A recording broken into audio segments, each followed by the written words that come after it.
So today is probably just going to be mostly a cardio day, kind of like another do what I feel day, just moving the body. What did I do yesterday? I did more lever training, and I basically did a back day yesterday, which I really wanted to record, but then I got to the gym and saw that my SD card was full. So I didn't get to record it. And I actually held my crappy front lever for, probably like 5 seconds, which for me is a long time. So it's improving, it's getting there. Just gotta tighten it up. But yeah, today's probably just gonna be cardio.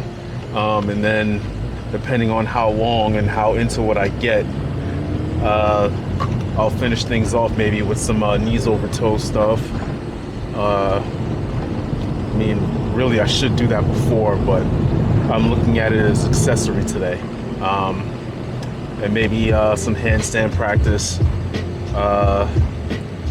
and who knows what else. But basically today I'm trying to hit my move goal, which I've been talking about, a lot more recently. Today's not really too focused on strength training. It's just hitting that move goal, which is at about 900. Right now I'm at about, where am I at? 215. So, if I get really into it, I could probably, murder that move goal in just, 45 minutes of jumping rope.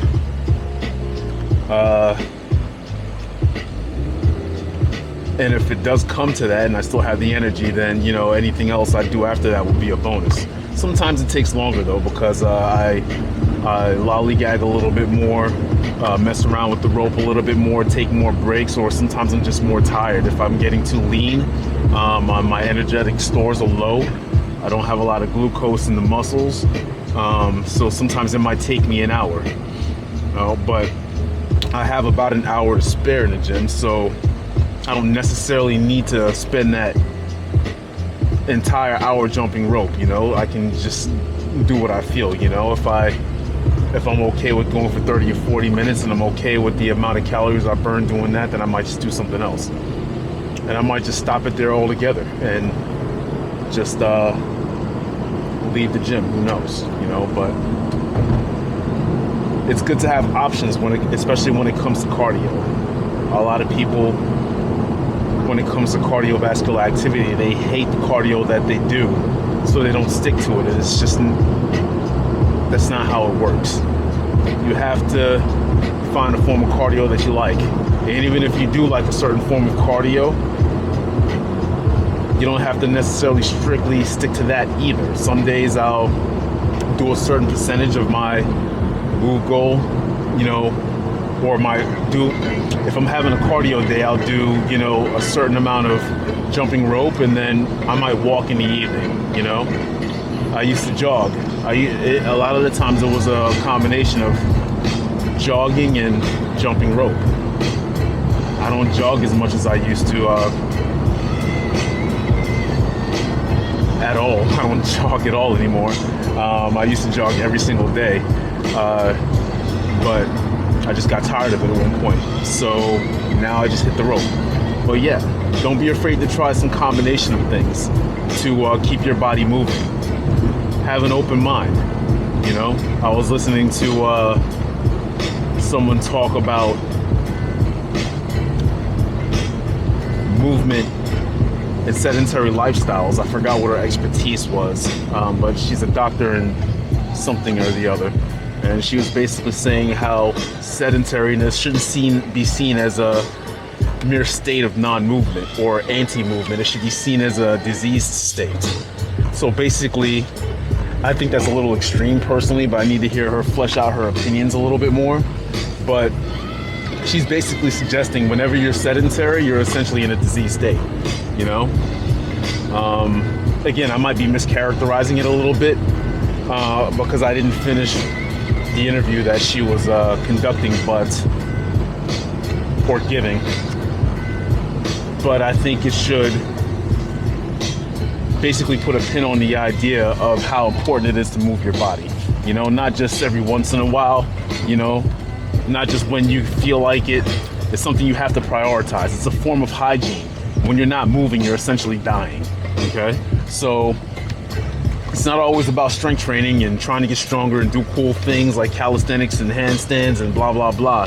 It's just about, you know, keeping your body, you know, from being sedentary, because as I said, when you're not moving, you're dying. Studies back this up all the time.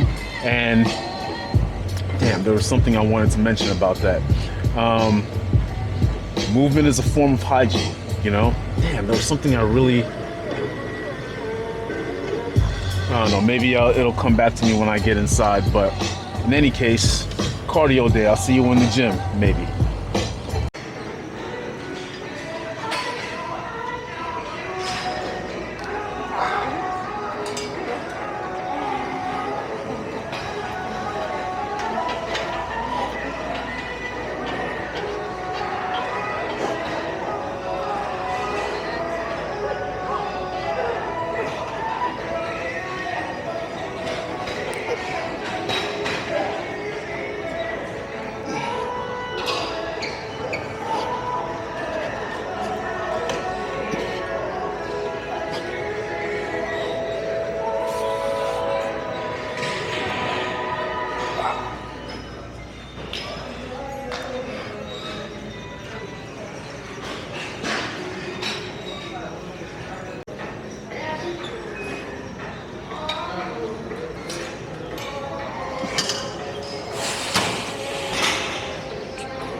cardio day is done.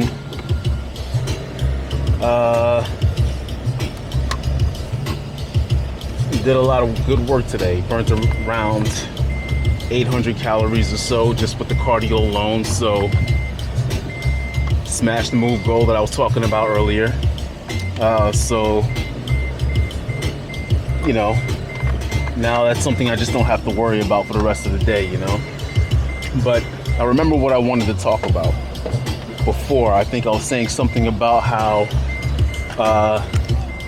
there was a professional saying, a doctor saying that being sedentary is a state of disease, right? And yeah, it just goes to show how important movement is, which of course I always talk about. And evolutionarily, it makes sense because our bodies were meant to move, you know? Even if you are somebody that, you know, poo-poos on evolutionary theory, or evolutionary psych theory, which understandable. There's not a lot of data. There's not a lot of ways to test the hypotheses of evolutionary psychology, you know. But even still, you have to admit that, you know, a lot of the benefits of moving and oh Jesus, what am I trying to say here? I'm getting a little too complicated for my britches here. Okay. So basically what I'm trying to say is aging and moving, okay? If you don't use it, you lose it, right? Everybody's heard that adage, right? And in the evolutionary psychological context, it makes total sense that your body would atrophy if you don't use your muscles, because you're signaling to your body that it's of no longer of use, right? Which is why people's bodies that don't use their bodies wither away, right? And why somebody like myself can, you know, be the age that they are now. I'm not gonna say my age, but they can be the age they are now and be in better shape than somebody that's, you know, 20 or 25 years old, because I use my body pretty frequently, right? And when you look at all the hormonal dysregulation that happens as people get older, aging is not some linear thing, right? Aging, what happens to most people, their bodies decompose while they're alive, essentially, because they stop using their bodies. Their lifestyle slows down, so their body slows down as a result of their lifestyle, right? And then they start the process of dying, and then they die. Dying is a process, you know. Yeah, your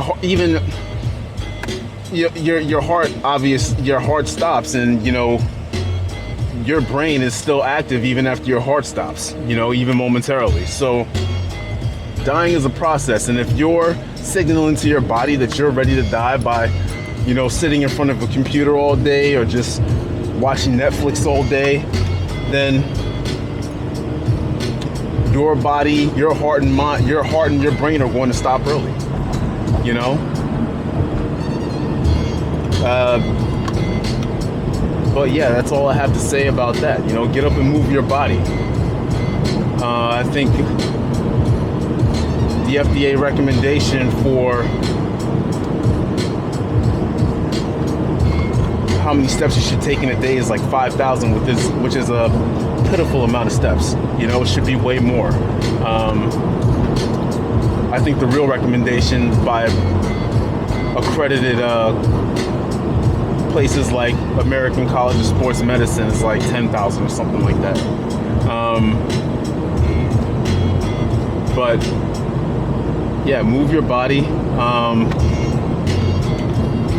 I was listening to Andrew Huberman talk with this woman, I think her name is like Gabriel Lyon, and she was saying a lot of things that, you know, made me feel pretty good about my understanding of this whole health and fitness thing. You know, sometimes you get into your own head and you look at all these influencers online and look at the things they're saying, and you and you see that you're not as successful as them, so you start to feel like a certain sense of imposter syndrome, you know, and that's totally normal, you know, but it made me realize that I know what I know what I'm talking about when it comes to this whole health and fitness thing, you know.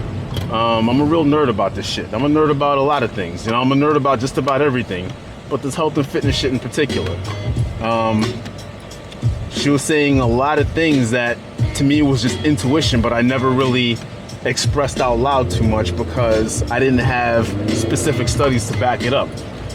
But one thing that I've been hearing about a lot is how the